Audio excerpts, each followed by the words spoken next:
Ramogi jwangu wang'e mago motenre kod duond buche mag siasa wang'iyo mano mar duond bura mar UDA kama kuku maten duond bura mar UDA National Executive Council oyiero governor ma Embu Cecily Mbarire kaka Jakom mar duond burano kakoro obiro kao kar Johnston Mudhama.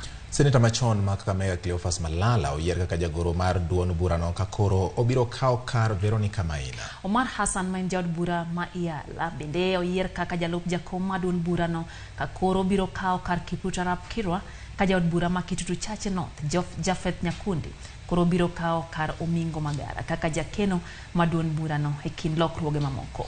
Lokruoge otim bang' romo ma ne obagi gi tend UDA kaka achiel kuom yore mag jiwo chenro mag duond burano.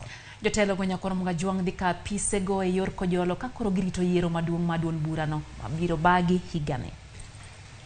Has appointed Honorable Cecily Mbarire, the governor of Embu, as the party chairperson, and in a further move to further strengthen the party, my position as a Secretary General will be taken over by Honorable Cleopas Malala.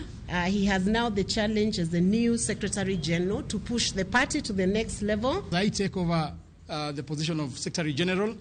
I am alive of the fact that I am taking over a party that has a very strong foundation, a party that is seen as the youngest party, yet the biggest party in the Republic of Kenya. As I take this role, I want to say that we are just beginning a journey to have UDA being a bigger family in this country.